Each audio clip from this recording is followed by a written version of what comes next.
Hello, everybody! Oh, sorry. We'll talk about that later. You were going to say something totally out of context. Anyway, hello, everybody. Hello. Welcome to Discussing Tabletop. I hope everybody's having a great day. I think we're having a pretty good day here. Welcome to the show. Anyway, why don't we dive right into it? It's just going to be me and Joe today, but we do have a number of topics we want to discuss. First off, we want to talk about our impressions of the beta of D&D Beyond, as it is out now. Joe has had a little more chance to look over it than I have, so he'll be taking the reins on letting us know about that one. Then we're going to discuss Unearthed Arcana. They have the Wizard Revisited. They've basically revisited the Wizard and are giving some more... whatever they had before. I think we feel like it's a revision of what they did before. So it's like Mark II and everything. So we'll check that out. Then we're going to talk about the new Pathfinder adventure path a little bit. Iron Fang Invasion, the first adventure's out. Shadowrun. After a couple months of silence, Shadowrun's released some things. They're also promising something big. So we want to talk about that a little bit. Oh, let me put this down a little bit. Center me on me a little bit. We'll discuss that. I want to talk a little bit about guest artist editions from Munchkin, because I'm curious about what we think about them. You know, what you think about them, Joe, what I think about them. We'll find out. And then I want to talk about the new card game, The Banishing, because it seems very interesting. And then we'll end up, of course, with stories from the tabletop and a gaming sage advice. So why don't we start off with, of course, D&D Beyond. So yeah, I got a chance to play around with the site for a little bit last night, and it looks like a really great tool. It has spell lists, it has item lists, monster lists. Everything's searchable. You can type in whatever you want and find it. You can also, like with spells, you can look at all of them. You can look them up by class. Yep. So it's a really useful tool that I can see really getting expanded well. One of the things that I saw that's going to be coming soon on it is each section also has a homebrew section, which that kind of excites me because to see what other people have, come up with for other campaigns and other games they've run. So that might be something interesting to look at too, and that might give also, D&D a shot of going, oh, well, I really like what these players are thinking of. Maybe we'll add that in. Like, I still think one of the things that D&D really should look at doing for 5th edition is they have no crafting. That's true. They haven't talked about. Well, I don't know. They might have some rules for at least like magic item crafting in the DMG. I haven't read through fully the magic item section because, From what I've seen and what I've heard, listening to different YouTube channels and stuff, that they really haven't flushed out a crafting at all. Okay. The only thing that even gives you some kind of crafting is the oh my god, my brain is dead today. The class I'm going to be multi-classing into in Artificer. Yes. And that is just, you hit a certain level, you get a magic item that you create it. Yeah. But you don't really have to do anything to get it. Yeah. It's based around the class itself. Right. It's just like, oh, you've been, working on this, but it doesn't tell you, how you've been working on it. No one else can seem to be able to create things, but they are these things in the world. So it seems to be something that 5th edition's missing a little bit. I know that's a little off topic, but I'm hoping maybe some of the homebrew stuff might bring that in, and maybe D&D will make that bring that into their books. Okay, so yeah, so it is like they've been doing it in so it is a downtime sort of thing. You put it together, but the thing is, I always felt like for at least like crafting non-magical things, they had something for that a little bit. I mean, they have like, you can have tools, and you're just sort of assumed like you take some time, your dungeon master tells you some information about it, you do it. But so yeah, okay, so but regardless, yes, crafting, cool idea to get. I was going to say, I'm not remembering the name of it, but there was that site that Wizards was putting out. It was like a place where dungeon masters could put their information up on. And you could even sell some stuff on it. Oh my god, I'm forgetting the name of it. And it should be something I remember. I know of what you speak of. I don't remember what it is. Yeah. But it seems like this is going to be something that, can mimic that with the homebrew section. That, DMs can put up stuff of, hey, this is what we use in our game. Feel free to take part of it. Yeah, so it is sharing, and I do like the it does seem like an interesting way of sharing stuff, especially if they do put up a lot of that homebrew stuff, or at least let people do it. That my question would be like, how would you upload it to? That I don't know what the process is. Yeah. I just saw that they had a section, and each one there's a button that says homebrew, and when you go over it, it says coming soon.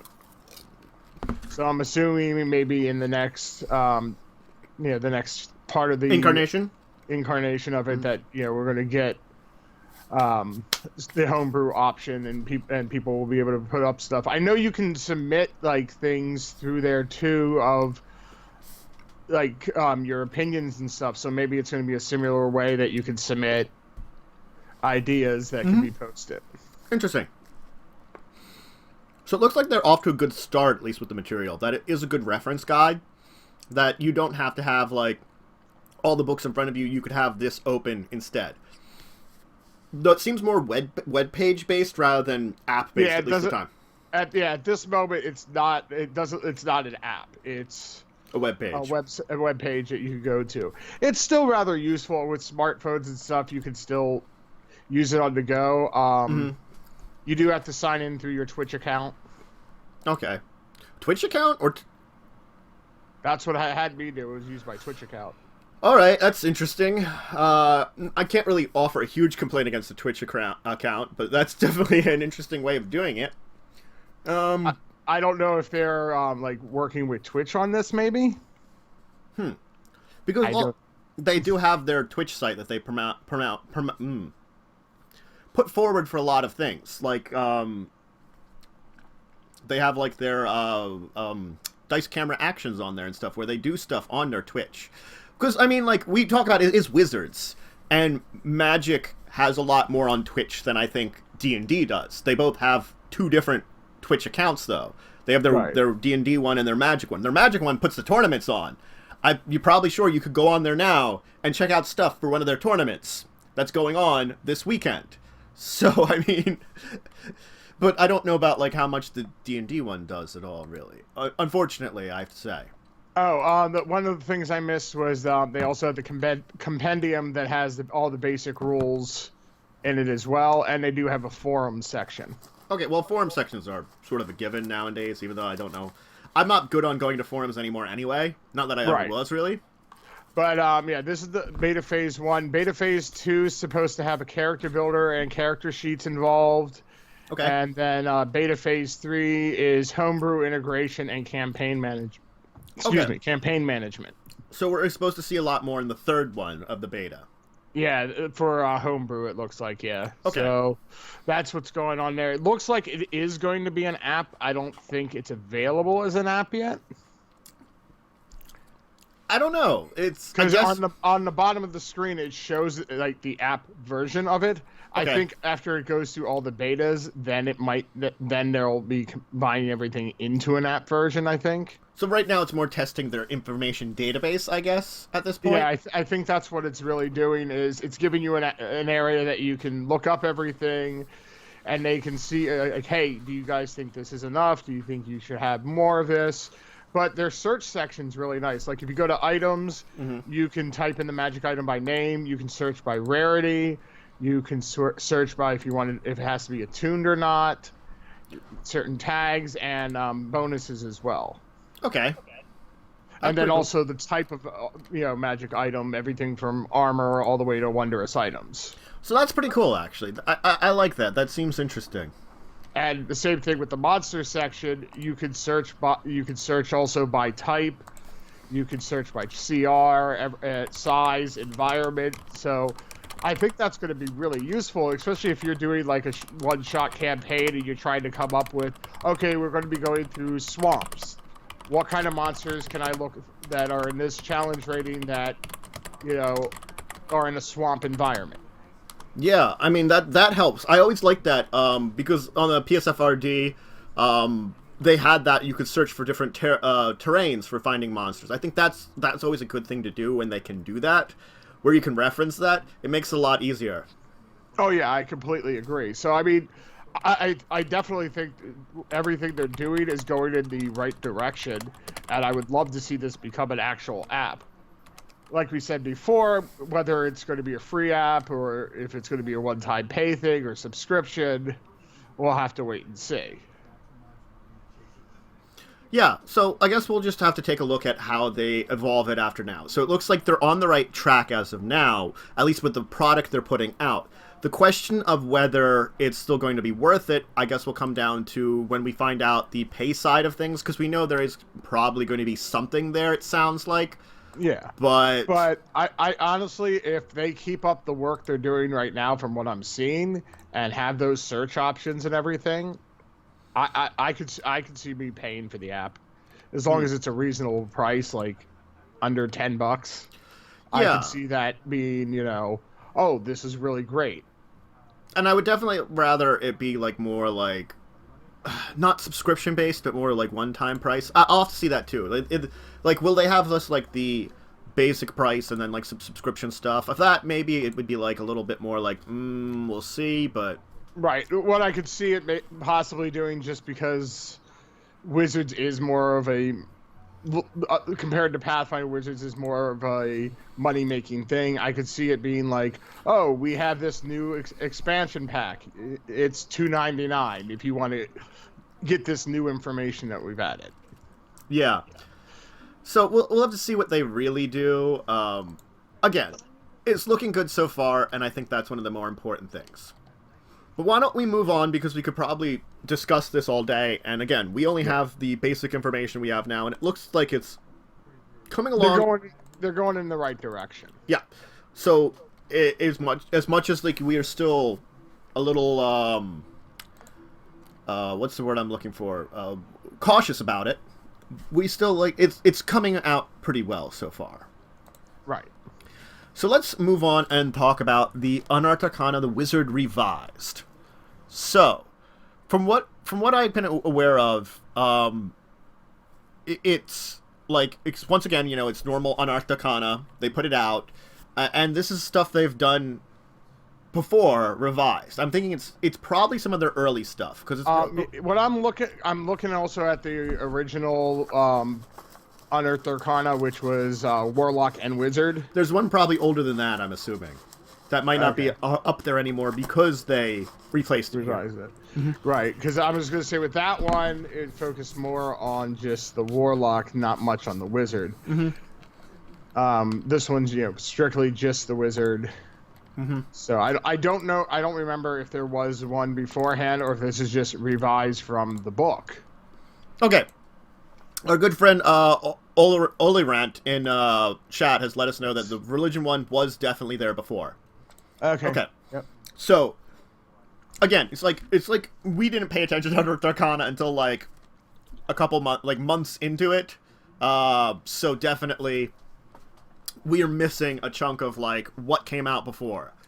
So these revised ones, I'm assuming the revised ones are pretty obviously going to be exactly what it sounds like. So, the two arcane traditions are Theurgy, and War Magic. Theurgy, yeah. Theurgy is kind of interesting. They get a domain, and they say night knowledge domains are more important. They get, I guess, cleric. You can add your spellbook with a cleric domain spell for your chosen domain. So you get those domain spells in your spellbook. You get your own version of a channel divinity, except channel arcana, which you can use. You get divine inspiration. Yes. You you get the first level benefit. You get the benefits of said domain, and it looks like at 14th level you gain the chosen domain 17. Wait. Okay. At 14th level you gain the chosen domain 17th level benefits. I'm thinking that's got to be reverse, and that's got to be a typo, because before the one was 10th level, you get the 6th level, and 17th level is 14th level. Ironically, I have my player's handbook here, so I can actually check this. That'd be a little weird. It's like, oh, you get the higher ability at a lower level. What? No, you actually do. It is the 17th level. Oh, that's weird that it's reversed from Arcane Priest. Yeah. You get 6 kinda... and you get 15th and 17th. That's kind of unusual. And that's their high thing. Well, I guess that's almost like their 20th level kind of. You know what I mean? It's their high ability of becoming an arcane priest. Okay. Once again, our chat has given us a good suggestion here. That might be because it's more glass cannon-y. And actually that makes sense a little bit too. Because also, like, if you're considering, like, if you do life for whatever reason, the 17th level life thing is healing more. You're not really getting more than, like, the healing you did before anyway. I mean, you have a limited number of heal spells that you're going to be learning. Pretty much cure wounds. Right. So, I mean, I know there are other cleric spells that do healing too, so it limits the usefulness of that to a degree, I think. And that's what it is. It's like, it fits, like, you know, I guess with the fact that it's harder to get to that point, ... you know? Yeah. No, that makes sense. I mean, it seems weird when reading it compared to the level beforehand, 10th level getting only the 6th level ability, but it makes sense in the long run. Oh yeah, I mean, we can definitely excuse it and all. Oh, and everybody, pardon me for eating popcorn. I have popcorn. I haven't had much to eat today. So apologies if you're bothered by my eating popcorn in the background. Just bash him in chat. Hey! Anyway, okay. So yeah, I like the theurge pretty much because I find it interesting because they're sort of mixing that arcane and divine, which... I dare, Alrent. I dare. It is an interesting mixture of the two of them, and I do like the feeling of it a little bit. It seems interesting. Definitely. Right, and it gives you, plenty of people want to play a wizard, but less. On average, it seems less people want to sit there and be the cleric. True. So I mean, there's like it gives you. It's like, oh, I can be the wizard and have these powerful spells, and still do be a bit of the healer on the side. And yeah, it does seem a very interesting thing to roleplay. So I agree with our chat once again in that one. It does seem like something that would be fun to do, and also, you could have some healing. It's sort of like you could always pull off a bard instead of a cleric sometimes. It's not going to be great, but if you don't have a cleric, hey, bard's the next best thing, you know, for good extra healing. This is another one. Yeah. So I'm on the scale, I think it would be like cleric, bard, and then down at the bottom of the list is like paladin.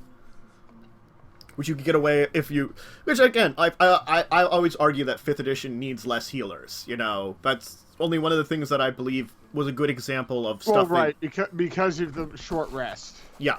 Something they learned from 4th edition, like when they had the healing surges. Right. Well, the one other thing I'll say is interesting with the character I'm playing for your Spelljammer game, his backstory being raised in a... I can speak today. No, you can't. Raised in a temple, and he was kind of the temple's librarian. Well, that would be like a perfect backstory for someone who, like this. You're studied, but you do have a bit of the divine to you. Mm-hmm. Very true. It's a nice combination of the two. It's like, I'm religious, but I've also studied, arcane, so there you go. Then you have the... War magic. War magic. Which I think it should just be War Mage. It would make more sense to magic, but yes, you have the... Well, I think it's because they don't call it directly like whatever class it would be. It's an arcane tradition, so it's the arcane tradition of war magic. Yeah, I get that. It is basically, yes, like a lot like the War Mage. You gain bonuses to AC. Constitution saving throw, too. Yep, and con saving, but the arcane deflection. Tactical wit. At 2nd level, you can quickly... basically gain your intelligence mod to your initiative, which is nice. Oh, yeah, so you go fast. Yeah. You can increase the damage of one of your spells with Power Surge. And with Power Surge, also, you can force multiple creatures to make a saving throws against damage of one of your spells. Mm-hmm. I like Durable Magic. It's just basically when you're concentrating, you have bonuses to AC and saving throws, and Deflecting Shroud is interesting too. When you use your Arcane Deflection feature, magic energy arcs from you, and each creature of your choice within 10 feet takes damage equal to half your wizard's level. Yeah. Ugh. Yeah, no, that's kind of cool. Come on, attack me. That might hurt your friends too, though, is the only thing. It says each creature. Each creature of your choice. All of your choice. I'm sorry, I missed that line. So you don't have to hurt your friends unless you want to, for some reason. Any excuse. Hey, you made a snarky comment. And you're next to me. Take some damage. That's what you get for being snarky. Mwahaha. Yep, no. This was an interesting one. I don't think it's, I feel like it has less flavor than the Theurge. But, because, like, there's just something about the Theurge that seems very cool. This one's just sort of made, like, I'm good at jumping into fights and not going to die right away. Well, actually, this one would be good for the one character I created, the one Dragonborn character that was going to be a spellcaster and fighter. So if you're doing that multi-class and you're dipping in the fighter with your wizard, if you had the war, it would make sense to do then the war. That's true. I could see that actually mixing well together because, like, I definitely could see that. Yeah, I agree. That made the two of those work well together in that retrospect, but it's not actually tuned for multiplayer is the only thing, too, you have to remember. We'd be experimenting. Yeah. Well, I'm going to be doing that in your Sunday game with doing the Artificer Rogue. Yep, you are. Which should be an interesting combination to see how that works. And I get a gun! Yes. Yay. Because guns are fun. Yes, guns are fun.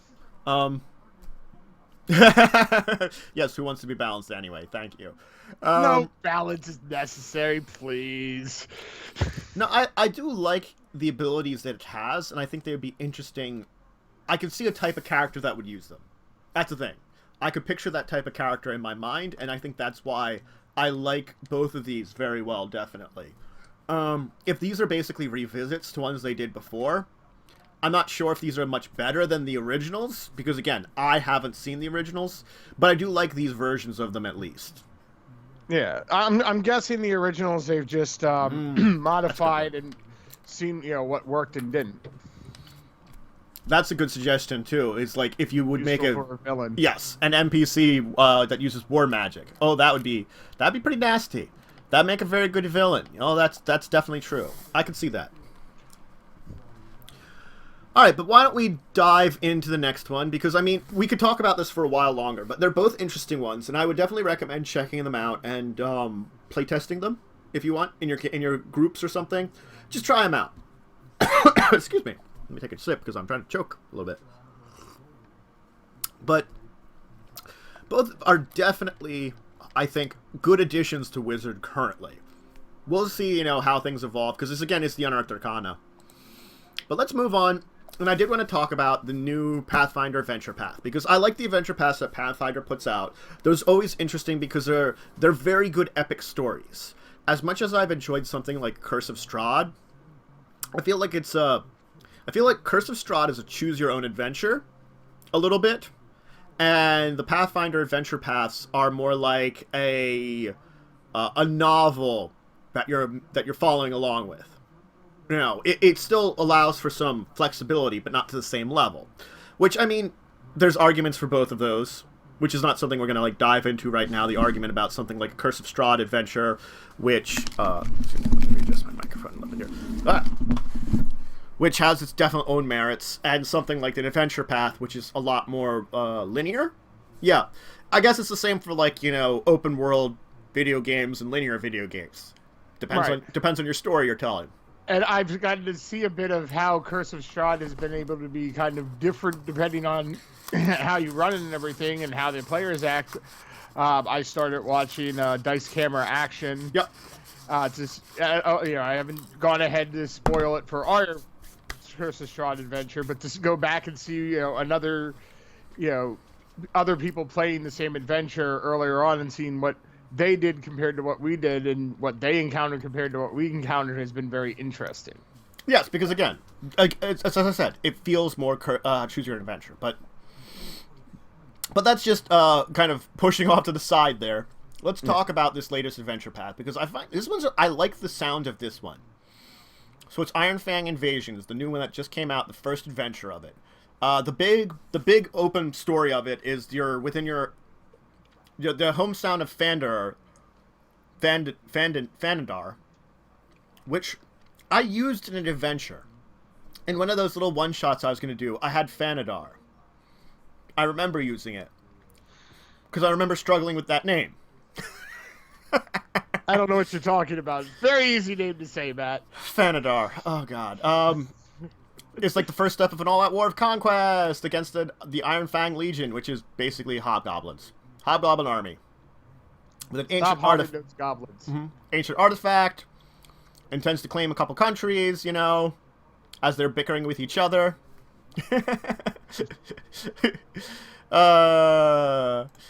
I'm terrible with names. I'm so bad with butchering names and confusing everyone. Oh, God. Villainous. What are you Villainous, yes. Yeah, which is not actually his name. Oh, no, it's Vilnius. Vilnius. And I call but it looks like Villainous, and he's kind of a jerk, so Villainous is fine to call him. That's what well, he's in our game, he's dead, but if we talk about him, that's how I'm going to refer to him as. He was Villainous. R.I.P. Villainous. Vilnius. Anyway, so they have quests that take him into like a Fey-haunted Fangwood forest, craggy bits of Nipmats, and exploring the Darklands. Ooh. Darklands! So you start as refugees and grow to champions and fight back the Horde.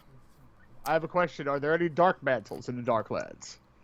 There is definitely a chance there could be Dark Mantles within there. Oh no, not Dark Mantles. Mm-hmm. Yep, you never know. Alright, so the first adventure, which is very interesting, is you're in the sweet little town, Fanadar. Got it right that time. And all of a sudden it's overrun by a legion of hobgoblins. And you basically have to escape from them and live. And basically try to find a safe haven through things that are killing you all along the way. From troglodytes to bounty hunters. Oh my. We need a third thing there. Hobgoblins, troglodytes, and bounty hunters. Oh my. Oh my. No, Wizard of Oz reference. Yeah, it's a Wizard of Oz reference. Ooh, we can add flying monkeys and get our animal reference for the day. Nah, I don't think it's too easy of an animal reference. We can figure something out later. But it's monkeys. But you manufactured it. It's still monkeys. I know you love a good monkey, but you still manufactured it. It's not an excuse. I'll stop monkeying around. Because, hey, you're a monkey. All right. Thank you, 60s musical reference. All right, I'm good. Yes, okay, good enough. We don't want copyright for the monkeys. I don't even know how to copyright strike from the monkeys. That'd be weird. And news today. That wouldn't be news. It would just be something on YouTube when I would upload the VOD. Anyway, so I like the idea of this adventure automatically from its start, because it takes a different path than a lot of the other adventures that, you know, a lot of people start with. Because it's sort of like, you get defeated. You gotta run away. And try to survive. That's it. I mean, that's an interesting start. We're not, like, super heroic. That's another thing I like about the adventure paths, is they have most of them have incredibly interesting starts. They write in starts that feel like a lot different than a lot of adventures that you can actually jump into. Because that's one of those things is sort of like, okay, Curse of Strahd, your group of people is drawn into Ravenloft. But you were already a group of people and sort of on a mission. You know? So that feels like you were already established. Like, you start with, like, Rise of the Rune Lords. You're all living in town. you're in the town that it starts at. Something happens there. You guys rise up as people to help out. That's it. You didn't know each other before. In Carrion Crown, you're all going to a funeral for some dead guy you all knew. That's it. You know, it's the beginning of it. This one, the town you're living in, overrun by an army. I mean, come on. These are really good ones. I think Giant Slayer, I recall, was a little bit more like just classic sort of you wander into town and you end up into things. I completely forget. I've tried to block a lot of that game out of my head. Just because both game masters we had for that one weren't the best doesn't mean everything. The first part of that adventure was okay. James sort of stuck with it. Very true, very true. But yes, I do like this idea that, like, you guys end up incidentally at the same place. Something happens, and it makes sense for you to get along. Maybe you had some connections between a couple of each other to begin with, but it wasn't something that was directly like, you know, oh, you know, we're the best of friends adventuring together through and through. And I feel like it's not a bad thing to have that, but Dungeons & Dragons does that a lot more than what Pathfinder does. I also like the fact, you know, with this one, you know, you actually do get defeated, and you have to rally back from that. Mm-hmm. I think that's actually really cool, you know, a cool thing to do, because, you know, there's so many times in campaigns and stuff that it's like, oh, we won. You know, it's nice to start off as, hey, your first level, and yeah, you guys remember, you kind of, you know, you're not that powerful yet. You can't defeat that army off right away. Yeah. Yeah, and the thing is, like, it takes 6 adventures for you to rally back around.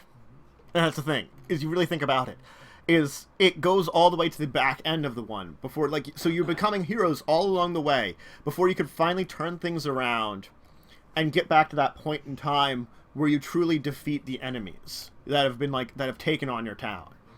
I'm not sure if they may have, you know, liberating Fanadar sometime during that adventure. Who knows?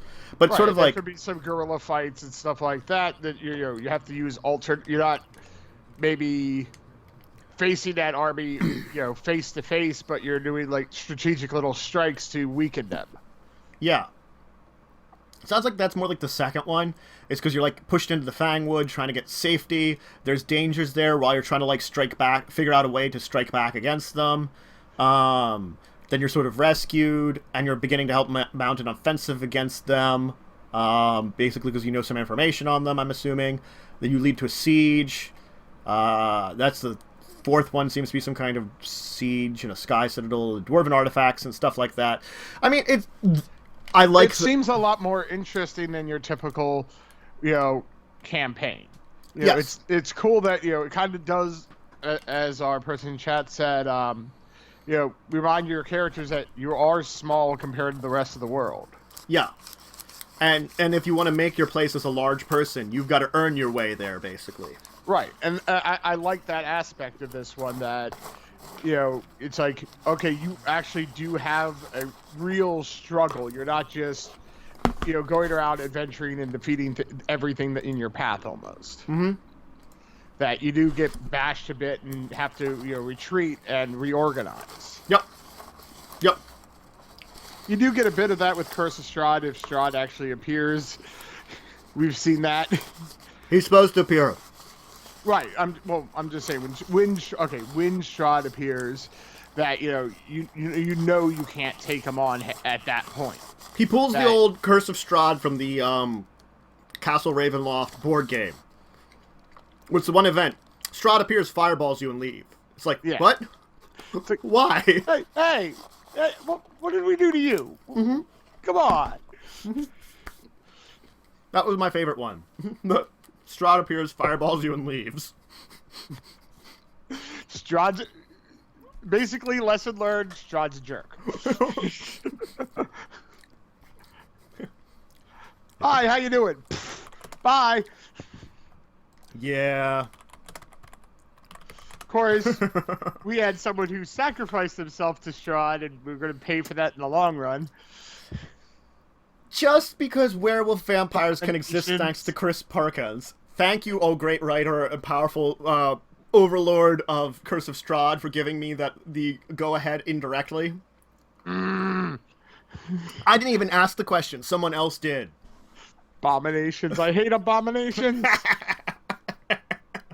Yes. Werewolf vampire cleric. Get revenge on you for abandoning him or something. I don't know. Well, try to kill me now. Mm-hmm. I'm evilly cursed that I can't die easily. It'll be hilarious when people start trying to kill you. I'm just gonna say that. Because I don't even know how this thing works of how I come back. Mm-hmm.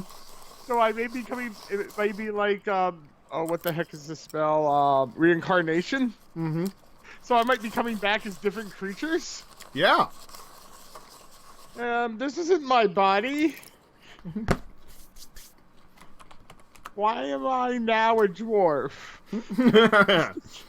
Why am I a tiefling? Mm-hmm. Oh, the fun I will have.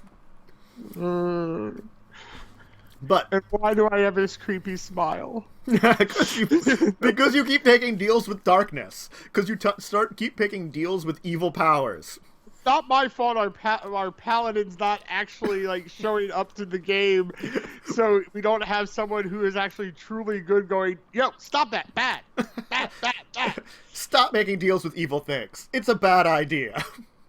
But I want to touch it. And I'm chaotic neutral. Mm-hmm. Its power's tempting. Good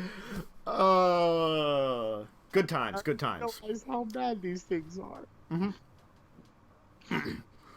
All right, but yeah, I like so far the Iron Fang Legion.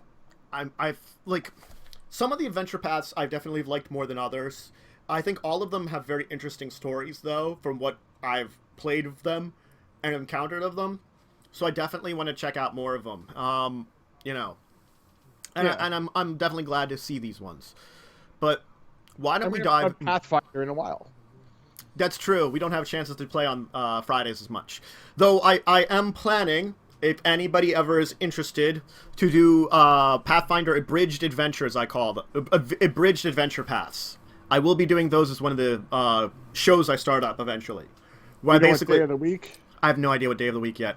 Okay. Probably one that you might not be able to involved in. I think like the 5th edition you'll be able to be most involved in. It depends on the time of day too. One of the evenings or something, maybe. Yeah, well, now with my work schedule changing, if it's later in the evening, I might be able to join. Yeah. Well, I can always let you know what the plans are for when I do those. Again, it's just when I was planning out where I take the adventure paths. I basically do a little bit like quicker versions of them, so we don't have quite a huge adventure. Once like once a week, go through it, play them out, have some fun. Cool. Mm-hmm. All right, let's move on. I want to talk about Shadowrun. I love Shadowrun. Basically, Catalyst Labs has been working on something. We don't know what, but basically they have like projects they can't speak about yet. But they've basically thrown out some things to basically be like, oh, we're not dead. We're still making stuff. And the stuff looks cool. That's the thing is, well, the Shadowrun novels are always very interesting because, let me explain Shadowrun because, so at least Olrent in chat does not know about it very much. He's never played it at least. So if in case someone isn't familiar with it, because we haven't talked about it like ever in depth we've talked about like some of the books and stuff that's come out, but I don't think we've gone in depth about it. Okay. So, if you are unfamiliar, Shadowrun is a futuristic fantasy world. It's a sci-fi fantasy world. Basically, alternate world, where magic came back in the late 90s. Mega corporations rose to power. The world went to crap multiple times.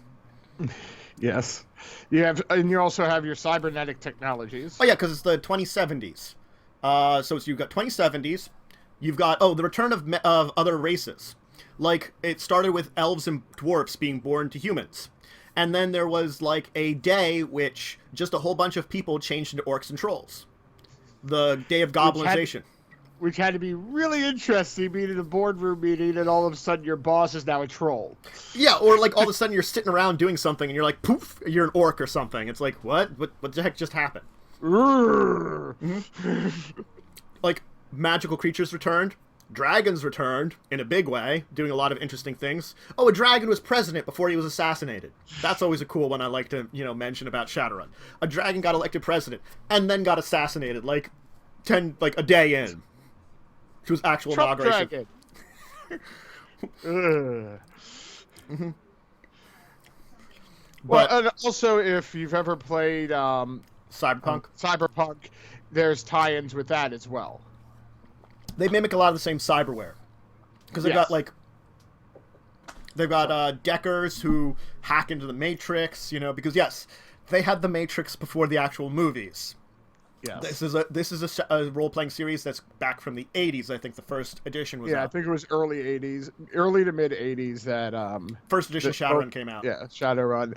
I don't know which came first, Shadowrun or Cyberpunk. That is an interesting question. Why don't you look that up while I continue talking about it?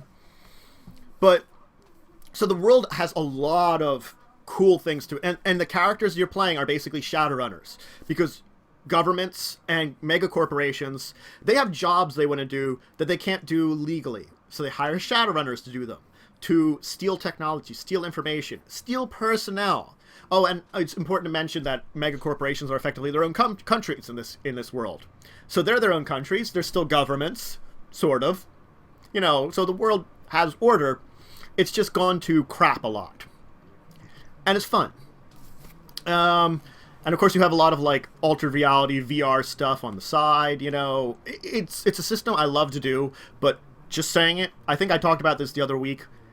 Really difficult to build adventures in if you're not using a pre-made one.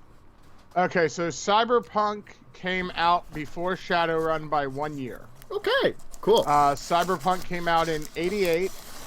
And Shadowrun came out in 89. Cyberpunk started in the year 2020, which is not that far away. Not anymore. And Shadowrun started out in the year 2079.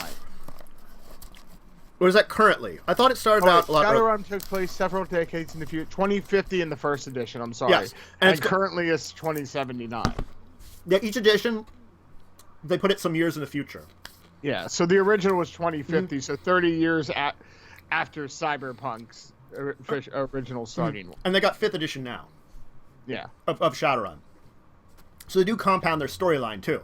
They, add a little bit to the story each time. So that, each edition, it's still the same thing, but they some things have changed. There's a little bit more history. Like in the first one, they hadn't had the President Dragon yet. That was something that happened in the, intervening editions.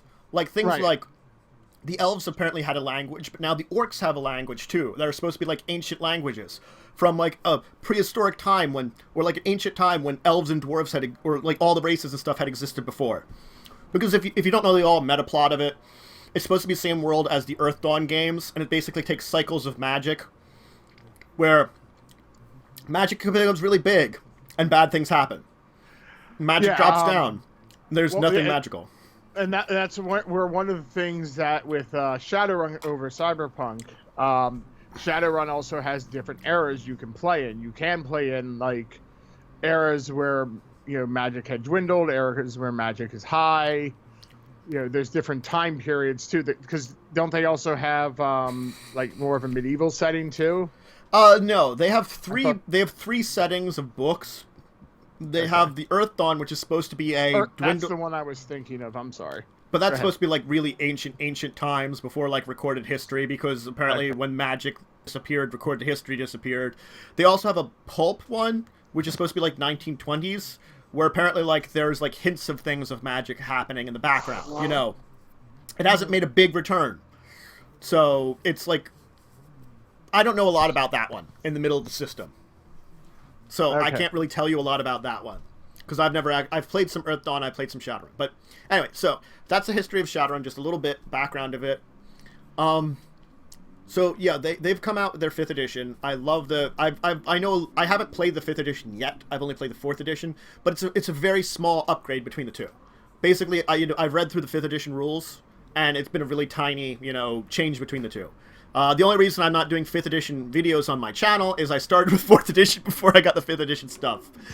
And I'm going to finish it up and then tell everybody how to upgrade it, Which I'm actually close to being done the Shadowrun book, surprisingly. But anyway, so the products they put out with were first a interesting one, Book of the Lost, which the best way of saying it is they take the intricate art of Six World Tarot and turn it into stories and campaigns for your players. So it's plot hooks and adventures, basically around like the ideas of mysteries, enigmas, that kind of thing. Did you say tarot? I said that. Tarot. Six World Tarot, they said. What the heck is tarot? Like tarot cards? Oh, tarot. I'm sorry, I was saying it tarot. I'm like, what the heck is tarot? I don't know what tarot is. You and your pronunciations, Matt. Pronunciations. Like bad pricks. Oh my god. I am someday going to tattoo pre on your hand. Oh, Grand Prix, yes. I will get it. I got it right for a while there. I just made a mistake, okay? It's Grand Prix. I know it. I just go quickly and it's Pritz. I know. It just makes me laugh. Mm-hmm. And I yell at the screen every time you do that.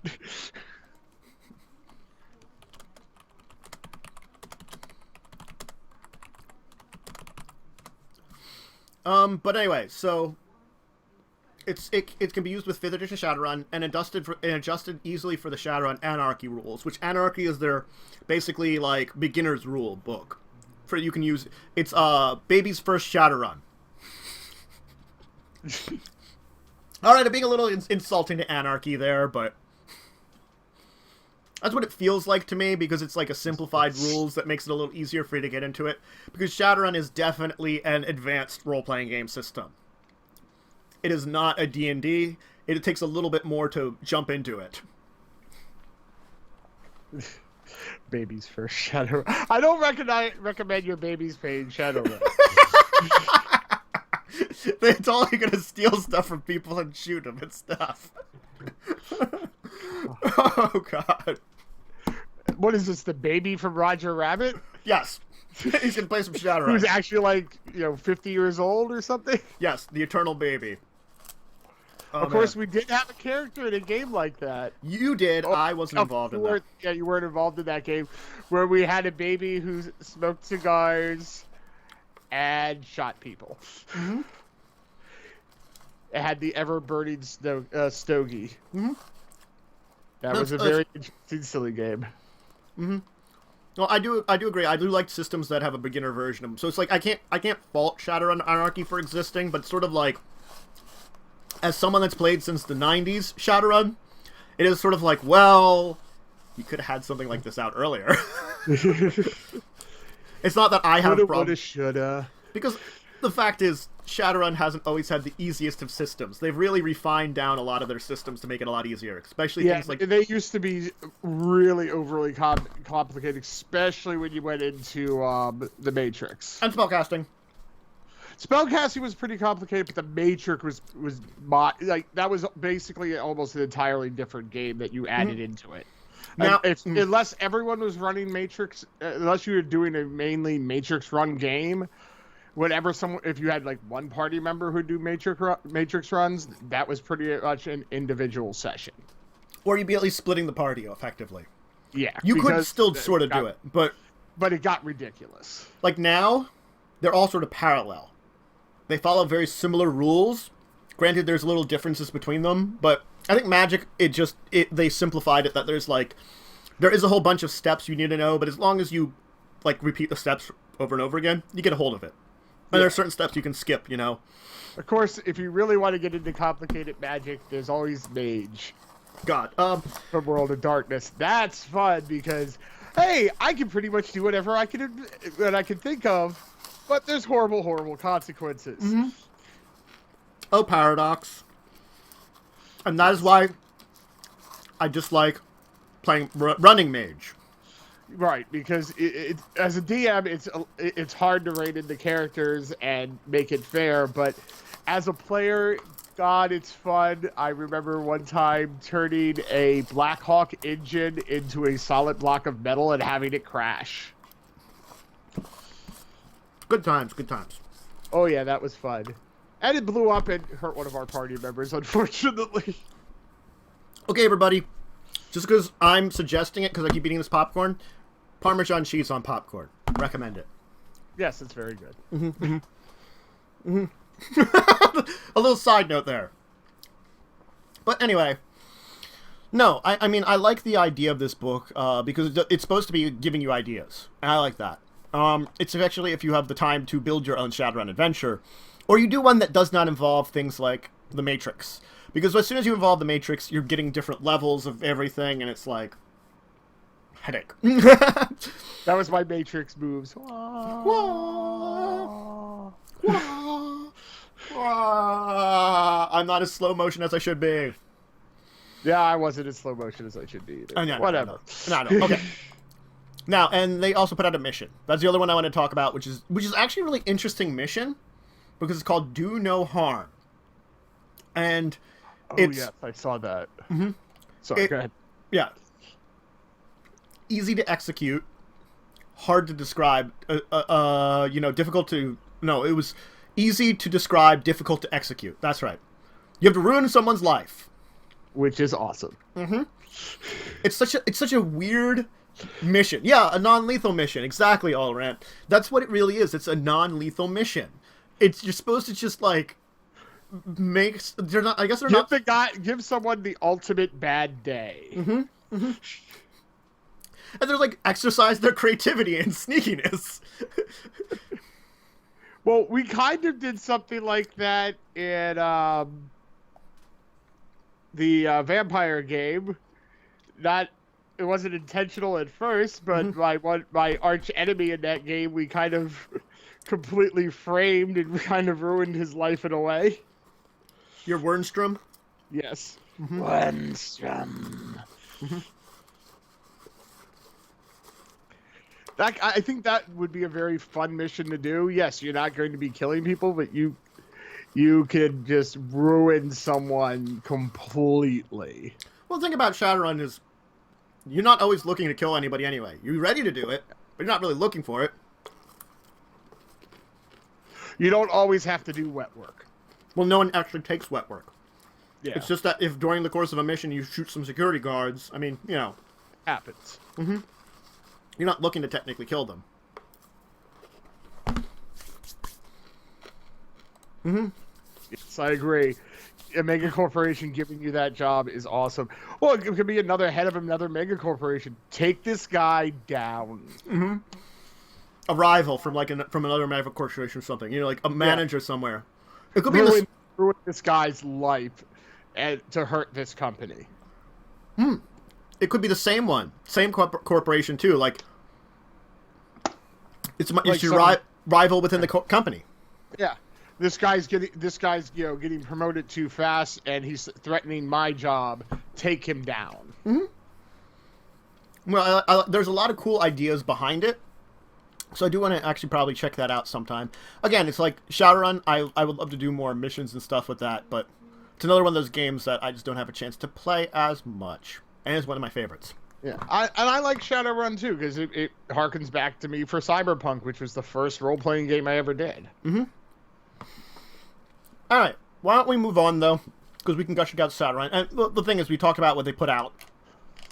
They're working on something, so we'll have to see what it is. They've basically shoved these little small things that slip through their cracks. They're like, oh, here you go. Here, why don't you just check this out? You just pay no attention to whatever we're doing over here. You'll enjoy what we're doing over here. I mean, pay no attention to the man behind the curtain. Mm-hmm. Yeah, it's like I like the way they describe it. A few new books have slipped out that deserve your attention. Yeah, it's like, ooh, whoops. Oops. Well, oops, we just slipped these out here. Mm-hmm. So I'll definitely be interested to see what they're coming up with too. Because again, it was interesting that it has actually been like 3 months since they put anything out. It was like back in December early December, last time they put anything out. And I think that was like novels back at that point in time. So Yeah, it was. That's the last time we talked about it was the novels they put out. Mm-hmm. And that's really early on in our history of doing some stuff, you know? Yeah. Been a while. Been some good weeks. All right, well, let's move on. I want to talk about a little bit about Munchkin. Okay. If you don't know what Munchkin is, it's a card game based around role-playing games. Well, it basically parodies role-playing games.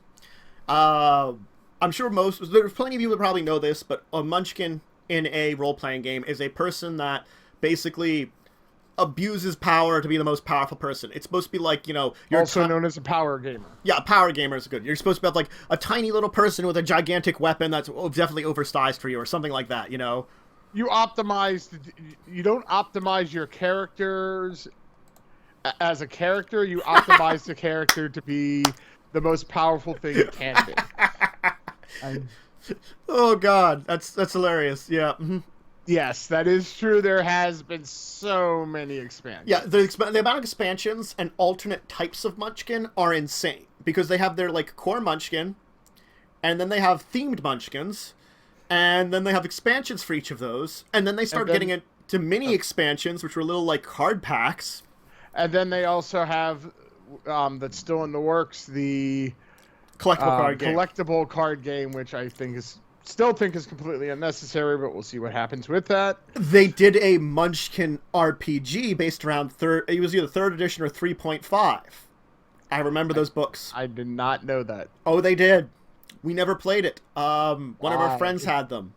At least had one of the books, like the player's handbook for it. I don't know why that would be necessary, but okay. Basically, I guess it's like this weird full circle thing of like, D&D inspired Munchkin, so it inspired a role-playing game you can use using the D&D rules, because it was basically a expansion on Dungeons and Dragons. I could see that like the ultimate silly game. I think it really was supposed to be. I mean, you can't not have it silly is the problem. No, Munchkin is meant to be silly. Yeah, it's meant to poke fun at the tropes of role-playing. Or the tropes of whatever they're doing, because they have expanded into a lot of things. They have, like, steampunk, apocalypse, zombies, superheroes, Cthulhu, horror, pirates, Wild West. You name sci-fi. It, they have it. Yeah, there's a whole lot of them, and they keep putting out more of them, is the thing. And it's like, sometimes it feels like they're stretching just a little bit, but whatever, we're going on. It's less the fact that we're not talking about the fact they have an insane amount of stuff. I'm talking about the fact is they've been started putting out these guest artist editions. Right, okay. recreating an edition, but with different artwork from guest artists. Yeah. And I mean, it's interesting.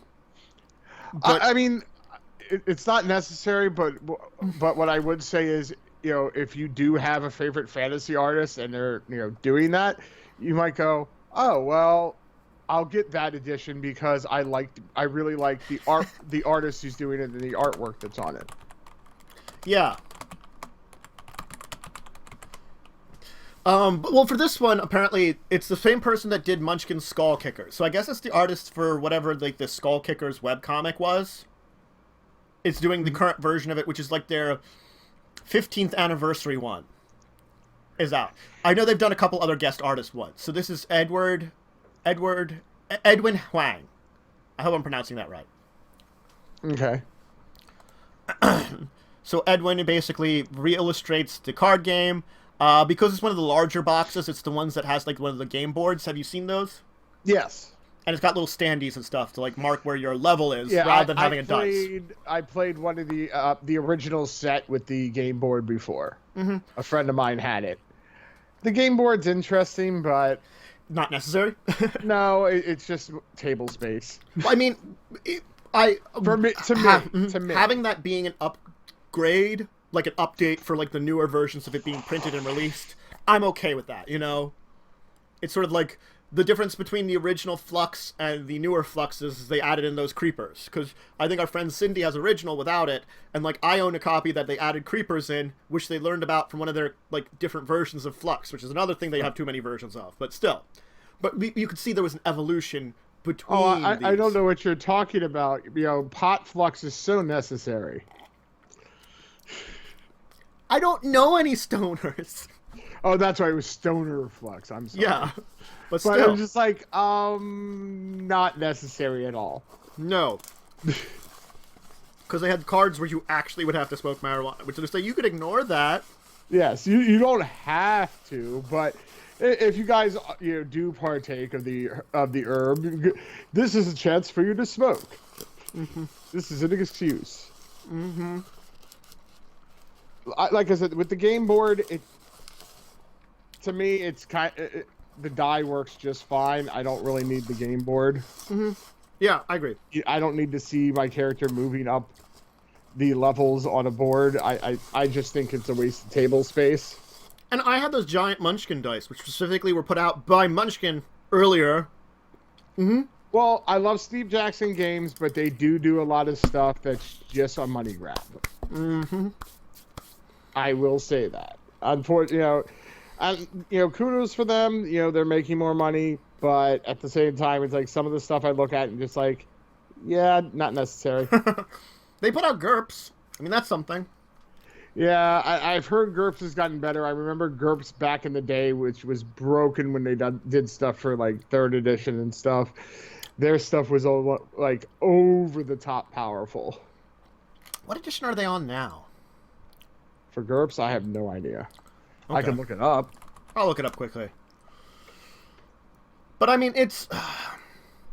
I do think it's 4th edition. Okay. Came out in 2004. Generic Universal Role-Playing System. Mm-hmm.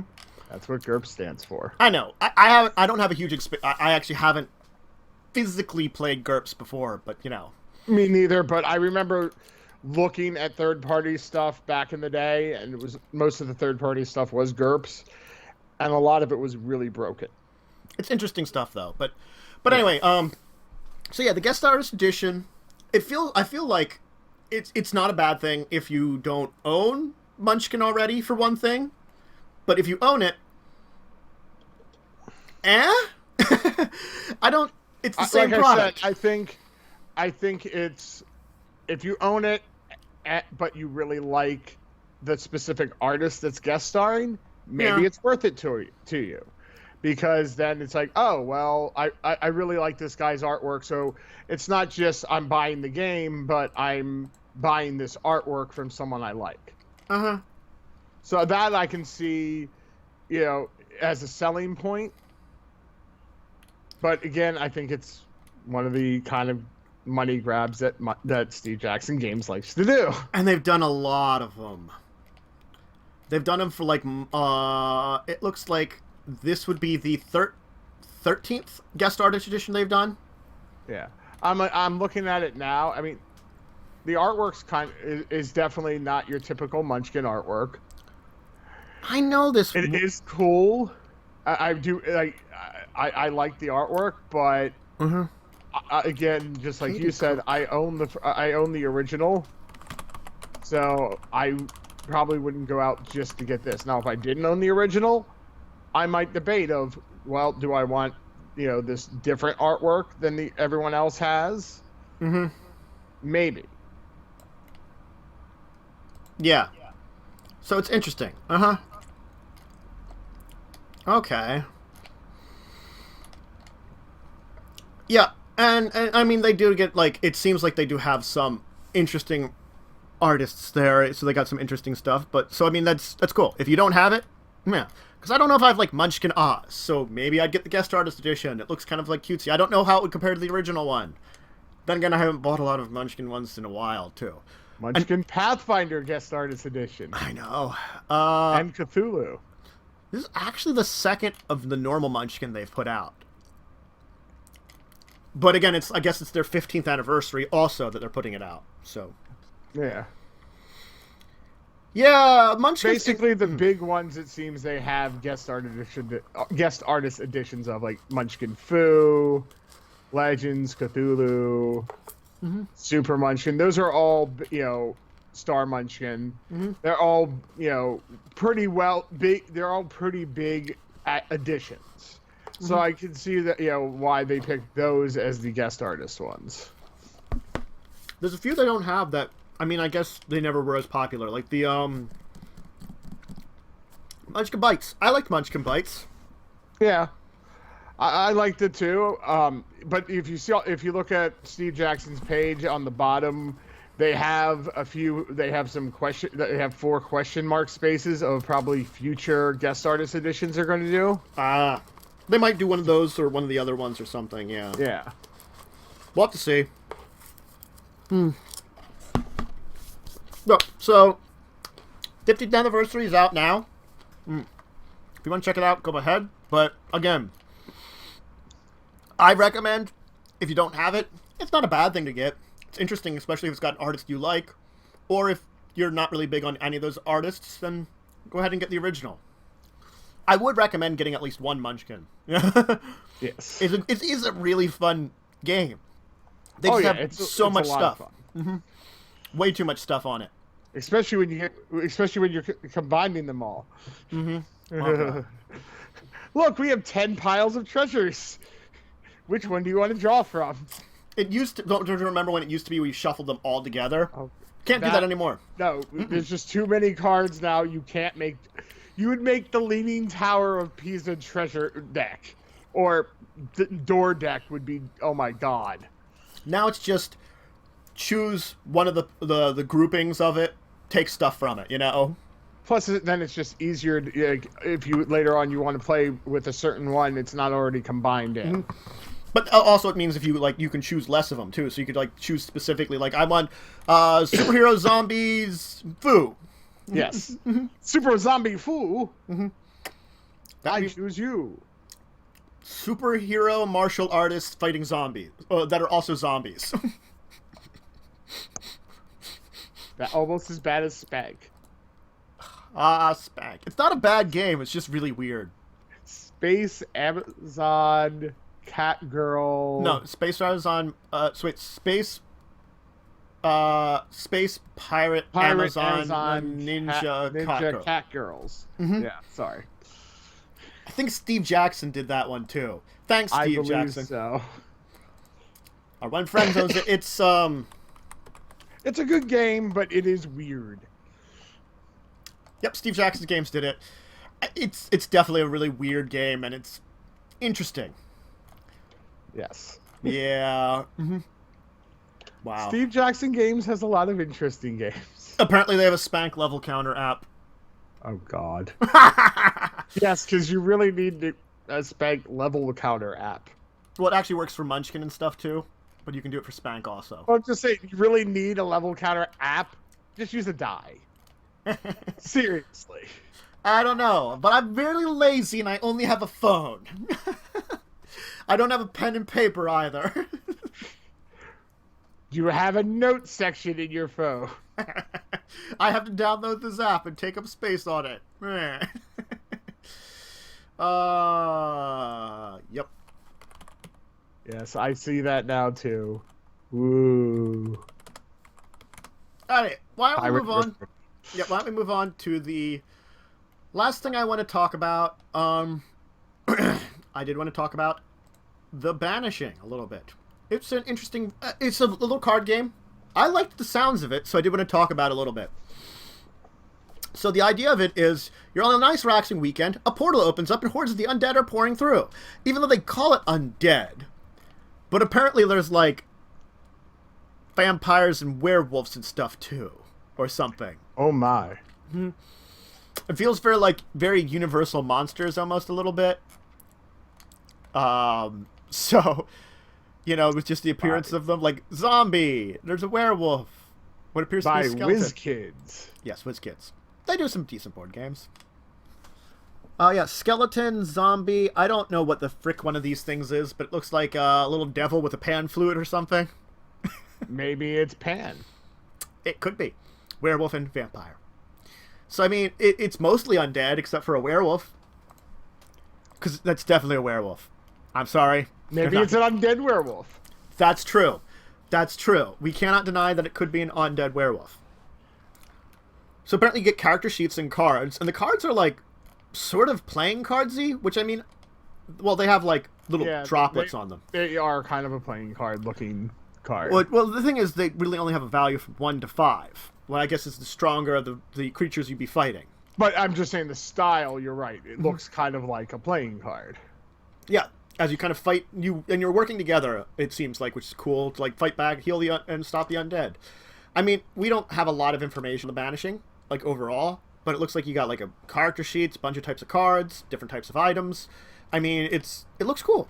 It looks interesting, as like an interesting concept, and it looks simple enough, I'd say, that it's not terrible, but not, what's the word I'm looking for? Not simple, but not too simple. There we go. And 45 minutes to play it. 3 to 5 players. So I guess it does have more than 2 players is the only thing, which, I mean, I don't mind board games like that, but I always like a good board game where I can do 2 players a little better. I just have to say, I guess that's the thing that distracts me. Well, I think it's because we don't always have more than 2 people. But it's only $20 too. That's not bad. Yeah, it's not a bad price. And so that's why I wanted to talk about it a little, like, put it forward, because I like the idea. It's like an interesting little thing to do. Working together by chance to stop some kind of portal. I definitely want to check it out because it looks fun. Agreed. It looks like an interesting little game. Yeah. Definitely, it looks like they're local. They're in New Jersey. Oh, WizKids is? Yeah, Hillside, New Jersey. Oh. Didn't know they were a New Jersey company.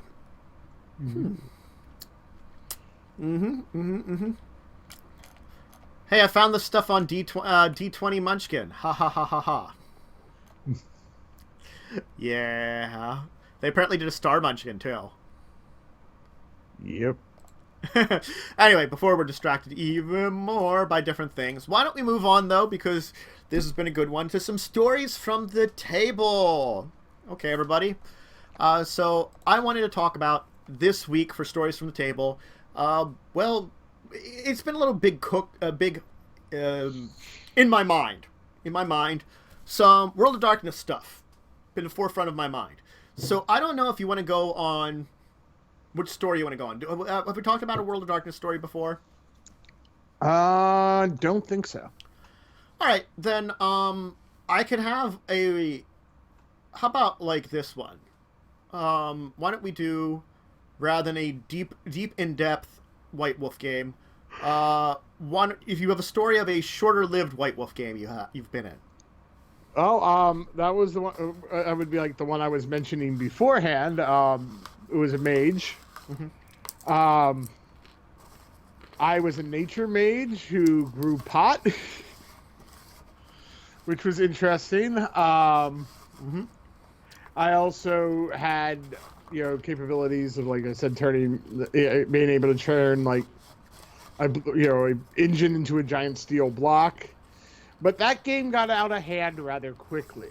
Mm-hmm. We had a character that had a magic LP who was a DJ, and we had mages. I can speak today. My God, now my brain just flushed out. Mage stock. You told me the story mage before. Mage stock, yes. Thank you. I couldn't think stock. Wow. We had mage stock in the middle of Central Park, where we awakened almost anybody in New York that could be awakened in some form. That included hunters, werewolves, mages. We awakened and had a giant party in the middle of Central Park. And then, unfortunately, that game turned into us basically playing Risk with the, what are they called? Technocrats? The Technocrats, thank you. With us playing basically Risk with Technocrats and trying to take over building by building of theirs. So it kind of devolved into just a giant strategy game after Mage Stock happened, which I'm like, why did you allow this? I know this is possible in the game, but at the same time, that should have created such feedback for him. Mm-hmm. Because you just did, I guess it didn't just because he awakened everyone. No, it should have had a lot worse consequences, actually, but that's besides the point. But yeah, it kind of ruined the game. Mm-hmm. So it shows how ridiculously powered mages can be, but it shows also that if you don't have a DM willing to rein things in, how a game can turn to really bad really quick. Okay. And yeah, that's what happened. I got two I want to talk about because they're both very short. Okay. Okay. First one is a vampire game I played in that I liked a lot. I cannot for the life of me remember the character I had because it's been so long. But basically in the vampire game, we had like 2 sessions. 2 sessions. We all kind of got together in an area. And then we had... My favorite thing to use, I learned from this game. Which is the surprise bum fight. Where... Can you put that in another way? We got in a tussle with a random bum that apparently had like an Uzi or something. I don't know. It just sounds really kind of random bum. Random bum fight. Random homeless person fight might sound a little bit better. Because bum has 2 meanings. Apparently also we were stealing a car or something at one point in time and we found drugs in the glove compartment because drugs. Yes. And we were attacked by, I think it was actually more than one bum with Uzis for some reason. That wasn't the game with Colin. It was not. Sure, was it? Okay. This was, I can't remember his name. He couldn't go to SGS much. I just remember that much. And it's after you graduated too, because again, you were, Okay, so early days. It was early in the year after you graduated. Got ya. And it was at SGS. So, what we're referencing here is that the both of us went to a gaming club at the same high school together. Simulation Gaming Society. Thursday afternoons. Yes. Oh, the wonderful Thursday afternoons. So, that was the first one. The second one, well, the problems with it were my fault. Because I started running it. I didn't finish running it. Oh god, so what you sold to Joe, isn't it? It's the one I sold to Joe. I started a mage game. And then, through reasons, we were doing cookie sales for our club, and I ran out of money. So, and I needed the money for the club, and they needed it right away. And because I guess I'll go over reasons. Reasons were why I didn't have the money right away from the cookie sales. So I sold my game. I sold my campaign for $20. For $20, I got to be a character in it. I just need to mention one thing. Joe was also the same one who ran the game that I played that went horrible. This was much earlier years. But I'm just saying, same GM.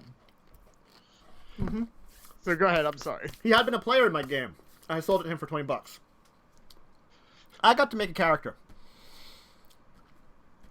I made the dumbest character. I really did. But dumb for backstory and the way they were doing things. Dumb for other reasons. I wanted, because, there's rules for that, artifact things in Mage. I wanted one of those at, rank 4. Which... I wanted something equivalent to it. There was, something about it that I was I wanted, they had, a weapon or something that did awesome stuff, and I'm like, I'll do it this form for the weapon, and things like that. He made it that it was apparently, worm-tainted or something, and eventually drove me evil, and had me murder everybody else. I think I didn't murder everyone, I don't remember. But the campaign didn't end up very fun in the end. It was fun for a portion of the time, and he also made that, evil stuff happen very slowly, at least. So it wasn't I hit you with terrible things, but he made it, that for whatever reason, my ability, which I purchased something of equivalent ability, that, in the book, they had something equivalent of mine, he made it a bad thing also. He gave it a drawback. That's the only complaint I have about him as the game storyteller in this case. kind of messed with me a little bit. Which I can't complain too much. I've messed with PCs before too, when I shouldn't have. Never. You've never done such a thing, Matt. At least now I'm not doing it on my own. I'm letting you guys do it. I'm giving you choices. I'm a hooded pupil? I'm giving you choices now. Yes, without someone good aligned to guide us and say, no, bad. Fun times. But yeah, no, I sold the game. We went through it. It wasn't terrible. Didn't have the best ending. I can't even remember the storyline that we had, but we were doing something where we were mages and imposing something. I think we went to the Umbra and stuff too. Like, we went Spirit Realmy and talked to Fays. That's right, we talked to Fays and probably pissed them off. And then, like, something horrible was going to happen to whatever city we were in. We might have been New York, because New York's a classic. And then, I believe I murdered some of the other PCs or something, and then I got killed too. Fun times. I still remember it fondly. It wasn't the greatest of the time, but it's fond remembrance. Oh, short-lived White Wolf games. We'll have to talk about some more long-term ones later on. Yes. Alright, why don't we finish up for today? So, I hope everybody's enjoyed today's episode. Of course, the VOD will be up on my channel. Videos should be about caught up. I think I have one more to do. That would be yesterday's video, and I can start catching up on today's. So if you haven't noticed, the video schedule's still been pretty crazy. Basically, in like the last 2 weeks, I lost literally 3 days overall that I couldn't do anything. So that didn't help in catching up, and I'm finally able to do that, sort of. Yay. We might... I'm telling you people now, Treasure of the Lost Legion will not be tomorrow, but I might be doing something in its place. I've been trying to get at least one more player for that, for like some kind of one-shot. So I can't guarantee that we'll be having it. I will announce on Twitter when I know more. Or you'll see it up on the channel if you're watching this as a VOD later on. Yes. As always, you can always email us any suggestions for topics you want us to discuss that might be related to anything we've been talking about, or questions for gaming sage advice. I forgot it. Well, we're running a little later than I would want to go today, we can always skip it this week. Yeah, we skip it this week because I don't have a great question for it, unless anybody in chat has a great question that we can answer. But if you guys put it up in the next minute or two, I can answer. We can talk about it. But otherwise, yeah, if you have any questions for Gaming Sage Advice, just put them in discussingtabletop@yahoo.com. That's a great place to email us with it. Or you can, of course, leave it in the comments of the VOD when I put it up on YouTube. Gathering the Roll will be up on Tuesdays, back to the normal schedule next week. That is where we get a lot of our topics. So if you see that, you can see what we're going to talk about ahead of time, a little bit, get an idea of it. More role-playing games to come on this channel. Sunday night will be, of course, my video game stream here on this, and as usual, all the stuff coming out on my channel. All that stuff. So lots of material coming out your way for you to enjoy. Most of it role-playing related. Cool. Anything you want to promote, Joe, other than Nothing at all, other than watch tomorrow for random game tomorrow. Yeah, hopefully one shot. And then hopefully back to Legends the Legion the following week. Treasure of the Lost Legion? Yes, thank you. Treasure of the Lost Legion. Yep. You get it right one of these times. That's what I have to say. We didn't go animal theme this time. Flying monkeys. Flying monkeys is not a theme. Anyway, okay, everybody. I hope you have a great time. Hopefully we'll see you, of course, next week. And maybe get a chance to check out things on this channel and my YouTube channel. Of course, links to the YouTube channel are in my info. Definitely, you can check that out. But I hope to see you next time. Yes, have a great week. And until the next time, we definitely bid you farewell.